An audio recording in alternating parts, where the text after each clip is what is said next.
STJ nega a retirada de nome de pai de registro de filho mesmo após DNA negativo. Já deixa um like nesse vídeo e se inscreve no canal. Por maioria dos votos, o Superior Tribunal de Justiça, STJ, decidiu que um homem não pode retirar seu nome do registro de nascimento de um adolescente mesmo após o exame de DNA comprovar que ele não é o pai biológico. O colegiado entendeu que a paternidade socioafetiva, ou seja, o laço construído pelo afeto e pela convivência, prevalece sobre o vínculo genético. Resumindo, você foi enganado, prova que foi enganado e mesmo assim continua refém de uma situação pela justificativa de laço afetivo. Será que é preciso desenhar e explicar que se o cara suspeitou que não é o pai, fez o exame de DNA, comprovou a mentira, entrou na justiça e recorreu até as últimas instâncias para remover o nome dele do registro, será que não está mais do que nítido que não existe mais vínculo afetivo? O caso chegou ao STJ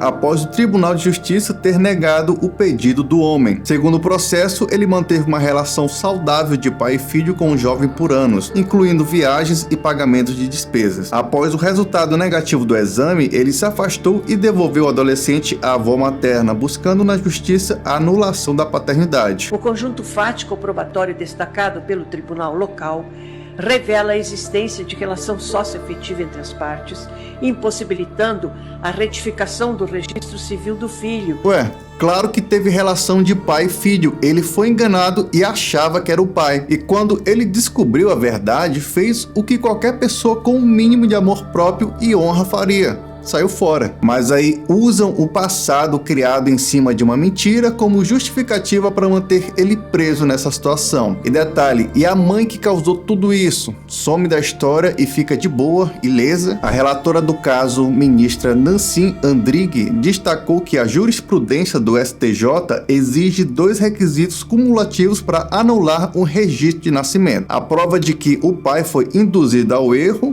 vício de consentimento, e a inexistência de uma relação socioafetiva. Ou seja, praticamente impossível. Como que você vai provar que foi induzido ao erro? Me explica. Você tem uma relação de anos com a sua mulher, ela engravida e você naturalmente acha que o filho é seu. Assim que é o curso natural das coisas. Aí beleza, vamos supor que nessa relação ela te traiu com alguém lá do trabalho dela, ou com um personal, por exemplo. Como que o cara vai provar isso? Ainda mais que quando essa criança nascer, um recém-nascido demora, sei lá, meses ou anos para adquirir características físicas. Aí até levantar suspeita, já passou anos e a pessoa tá lá, vinculada a uma criança. E outra coisa, além de tudo isso, ainda tem que provar a inexistência de uma relação socioafetiva. Então, o que o cara vai fazer? Vai ser algo do tipo assim, meu filho nasceu, então eu vou tratando mal ele aqui para não correr o risco de gerar um vínculo afetivo. Aí mais tarde eu vejo se ele se parece comigo ou não. Se não parecer, eu faço um DNA e vejo no que vai dar. Cara, isso aqui é uma piada total. No caso julgado, o tribunal reconheceu que o homem foi levado a erro ao acreditar ser pai biológico. No entanto, os depoimentos no processo comprovaram a existência de um forte laço afetivo entre os dois antes do exame de DNA. Então, o tribunal admite que o cara foi enganado, mas pune a si mesmo. O sistema virou cúmplice de uma mentira e só faltou mandar os parabéns para a mãe. Criaram uma jurisprudência onde o afeto gerado por engano vale mais do que a própria verdade. Esse país virou um circo. Essas regras são feitas justamente para amarrar o cara nessa situação. É como se dissessem, você foi bonzinho demais, agora aguenta aí e sustenta filho dos outros. Assim,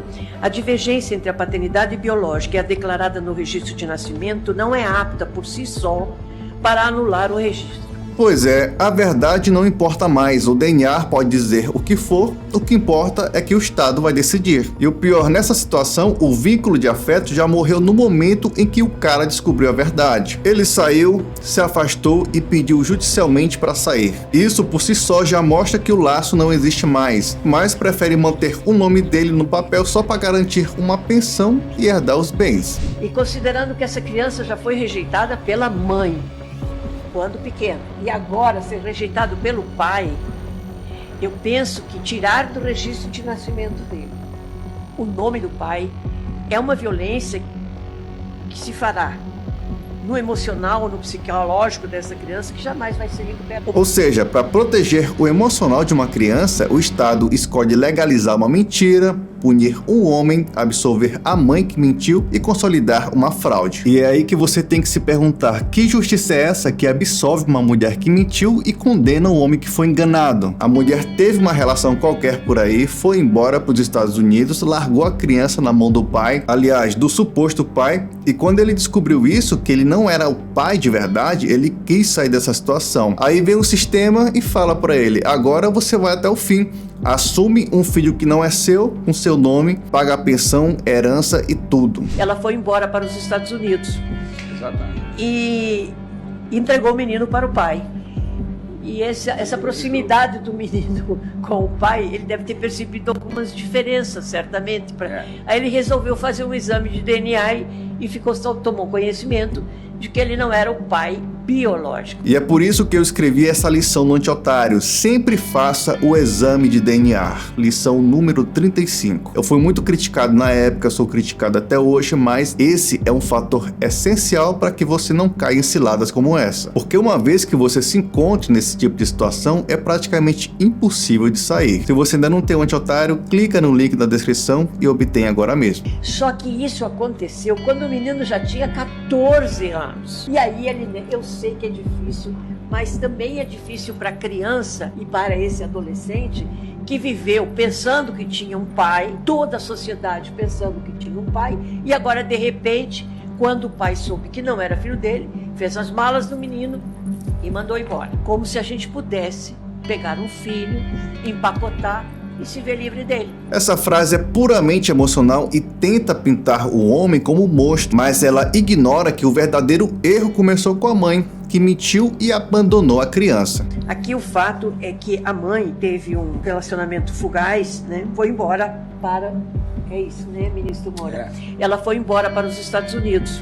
Quem empacotou a criança primeiro foi ela. O homem foi vítima de uma fraude, foi enganado por 14 anos e agora, além de traído, ainda é forçado a manter uma mentira como obrigação legal. E esse vínculo afetivo só existiu porque houve uma mentira desde o início. Não foi uma escolha livre. É totalmente diferente de um homem chegar por conta própria, assumir e registrar uma criança sabendo que o filho não é dele. Uma coisa é você assumir uma mulher grávida ou registrar uma criança sabendo que você não é o pai. Se o cara sabe dessa situação e por conta própria vai lá e registra, aí ok, é uma decisão dele. Agora, ser enganado, ridicularizado e escravizado pelo Estado para sustentar um filho que nem é dele, aí é sacanagem, porque se ele recusa não pagar a pensão, ele vai preso na mesma hora. E ainda fizeram um discurso emocional dizendo que o menino já foi rejeitado pela mãe e não merece ser rejeitado pelo pai. E considerando que essa criança já foi rejeitada pela mãe quando pequeno, e agora ser rejeitado pelo pai, eu penso que tirar do registro de nascimento dele o nome do pai é uma violência que se fará no emocional, no psicológico dessa criança, que jamais vai ser recuperado. Primeiro, que ele não é o pai. O verdadeiro pai dessa criança ou nem sabe da existência dele ou tá rindo à toa com toda essa situação. Segundo, cadê o discurso emocional pro homem que foi enganado? Porque ele é uma das principais vítimas dessa história. O sofrimento de um homem que foi enganado, manipulado e obrigado judicialmente a arcar com consequências de um erro que não cometeu não importa? A resposta é simples, porque no Brasil o homem é só um CPF para pagar boleto. A mulher pode errar, sumir, mentir, o Estado acode, protege e blinda. E não adianta vir falar com esse papo de a criança não tem culpa. É claro que a criança não tem culpa, mas aí vai fazer o quê? Vai ferrar com a vida de um homem que não tem nada a ver só para a criança ficar sofrendo menos? No final das contas, isso só estimula a violência e a destruição da sociedade.